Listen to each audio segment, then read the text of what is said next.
Hello guys, this is Riya and welcome to my YouTube channel Riya coaching classes. तो पहले की जो हमारी वीडियो थी पॉलिटिकल साइंस के सेकंड चैप्टर का पार्ट सेकंड की, तो वो बीच में स्टॉप हो गई थी। तो ये उसी के आगे से स्टार्ट हो रही है, उसका पार्ट थर्ड है। तो हमारा लास्ट टॉपिक था उस वीडियो में संघर्ष ऑफ तनाव।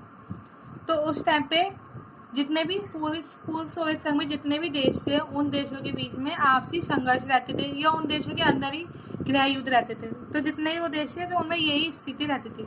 तो रूस के दो गणराज्यों चेचन्या और दागिस्तान में भी हिंसक अलगाववादी आंदोलन चले। उस टाइम पर जो रूस के दो गणराज्य थे चेचन्या और दागिस्तान, उसमें अलगाववादी आंदोलन चला। अलगाववादी आंदोलन क्या होता है? वो आंदोलन होते हैं जब जब कोई बड़ा समूह जात के आधार पर या धर्म के आधार पर और सांस्कृतिक लैंगिक तौर पर ये सरकार से किसी विभेद के कारण अपने देश के किसी हिस्से को ही एक अलग देश बनाने की मांग करते हैं कि हम इसे अपना एक अलग देश बनाएंगे, कि इसमें अलग एक धर्म को पालन करने वाले लोग रहेंगे इस देश में, या इस देश की एक अलग ही संस्कृति होगी, अलग ही पहचान होगी। तो ऐसा ही एक आंदोलन हुआ था जिसका एग्जाम्पल है इस आंदोलन का खालिस्तान आंदोलन, जिसमें ये बात की गई थी कि भारत के ही एक हिस्से को अलग करने की मांग की थी कि हम इसे एक अलग देश बनाएंगे। जो कि ये मांग सरदार के धर्म के होते हैं, जो सिख धर्म के होते हैं, उन लोगों ने मांग की थी, अपना एक खालिस्तान बनाने की मांग की थी। तो वो भी एक अलगाववादी आंदोलन का उदाहरण है। तजाकिस्तान में भी 10 साल तक गृह युद्ध की चपेट में रहा।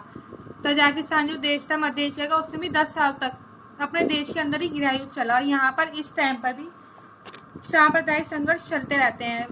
सांप्रदायिक दंगे धर्म के आधार पर अभी भी संघर्ष यहाँ इस देशों में चलता ही रहता है। पूर्वी यूरोप में चेकोस्लोविया शांतिपूर्वक दो भागों में विभाजित हो गया। पूर्वी यूरोप का जो देश था इसको भी उस टाइम पे दो भागों में विभाजित हो गया था, चेक और स्लोवाकिया, और ये दो नए देश बने थे। सन 1991 के बाद यूगोस्लाविया कई प्रांतों में विभाजित हो गया। जैसे कि रूस के भी दो गणराज्यों में आंदोलन चले अलगाववादी। तजाकिस्तान में भी 10 साल तक गृह युद्ध चला था। पूर्वी यूरोप के भी जो चेकोस्लोविया देश था वो भी दो देश में विभाजित हो गया था, और यूगोस्लाविया भी काफ़ी देशों में छोटे छोटे कई प्रांतों में विभाजित हो गया था। तो हमारा नेक्स्ट टॉपिक है सोवियत संघ और भारत। मतलब सोवियत संघ के साथ भारत के संबंध कैसे थे। स्टार्टिंग से ही भारत और सोवियत संघ के संबंध थे वो विभिन्न क्षेत्र में थे। हर एक क्षेत्र में, चाहे वो आर्थिक हो या सैन्य क्षेत्र में हो, राजनीतिक क्षेत्र में हो, हर क्षेत्र में भारत के साथ सोवियत संघ के संबंध जो थे वो अच्छे थे। दोनों के संबंध मधुर थे। सोवियत संघ ने भारत की सदैव मदद की है। सोवियत संघ ने हर स्थिति में भारत की मदद की थी। अब भारत और सोवियत संघ के राजनीतिक संबंध कैसे थे। भारत के बुरे वक्त में हमेशा उसकी मदद की। जब भी भारत का बुरा टाइम आया, सोवियत संघ ने हमेशा उसकी हेल्प की। 1971 में भारत पाक युद्ध के दौरान भारत का पूरा सहयोग किया। जब 1971 में भारत और पाकिस्तान का युद्ध हुआ था, उस टाइम पे भी सोवियत संघ ने हमें पूरा सहयोग दिया था और हमारी पूरी मदद की थी। सैन्य संबंध कैसे थे। भारत को हथियार दिए। ऐसे समय भारत को सैन्य सहायता दी जब कोई भी सैन्य सहायता देने को तैयार नहीं था। जब भी भारत को हथियार की जरूरत पड़ी तो उनको हथियार भी दिए अपने देश से। और जिस टाइम पे भारत की कोई भी हेल्प करने को तैयार नहीं था, उस टाइम पे भी भारत को सोवियत संघ ने सैन्य सहायता दी थी। भारत और सोवियत संघ के आर्थिक संबंध कैसे थे। भारत की सार्वजनिक क्षेत्र की कंपनियों को मदद की। जितने भी जो सरकार के साथ की कंपनियां, जो सरकार चाहती है जिन कंपनियों की देखरेख करती है, उन कंपनियों में भी भारत की हमेशा मदद की। विदेशी मुद्रा की कमी के दौरान भी रुपये को माध्यम बनाकर व्यापार किया। जब विदेशी मुद्राओं में कमी आ गई, उस टाइम पे भी सोवियत संघ ने भारत के रुपये को माध्यम बनाकर रुपये का आयात निर्यात कर उस टाइम पर भी व्यापार किया। अब भारत और रूस से संबंध कैसे है। रूस से जो हमारा रिश्ता है भारत का, वो सदैव भी मजबूत रहा है, और आज तक रूस जो है वो भारत का एक सच्चा मित्र है, एक अच्छा दोस्त है। इस टाइम पे भी रूस हमारा सच्चा मित्र है। रूस ने भारत की हमेशा मदद की है। भारत और रूस दोनों का ही सपना बहुद्वीय विश्व है। यहाँ पर बहुद्वीय विश्व से क्या मतलब है इन दोनों देशों का। इन दोनों देशों का मतलब है कि अंतर्राष्ट्रीय पटल पर, अंतर्राष्ट्रीय स्थिति में देखा जाता है अनेक देश सामने आए। अनेक देशों के साथ इन दोनों ही देशों के संबंध अच्छे हैं, और उन देशों के भी दूसरे देशों के साथ संबंध अच्छे हों। और सुरक्षा की सामूहिक जिम्मेदारी हो।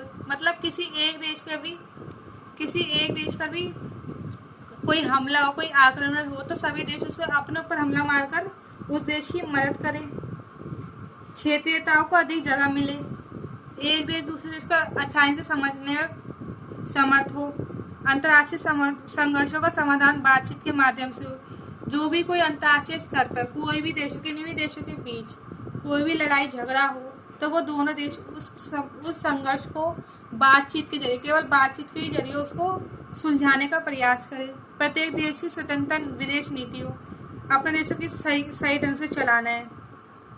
और भारत रूस के लिए हथियारों का भी सबसे बड़ा खरीदार देश है। भारत रूस से हथियार भी खरीदता और सेकंड नंबर पर सबसे बड़ा देश है भारत रूस से हथियार को आयात करने वाला। भारतीय सेना को भी ज़्यादातर सैनिक साजो सामानों से रूस से प्राप्त होते हैं। जो हमारी सेना की भी ज़रूरतों का सामान है वो भी हम लोग रूस से मंगाते हैं। और भारत रूस के लिए एक महत्वपूर्ण देश इसलिए भी क्योंकि जब भी भारत को तेल की जरूरत पड़ी, जब भी भारत में तेल संकट आया तो उस टाइम पे भी हमेशा उसने भारत की सहायता की है। भारत रूस से ऊर्जा आयात को भी बढ़ाने का प्रयत्न कर रहा है। हम वहाँ से ऊर्जा भी प्राप्त करते जा रहे हैं।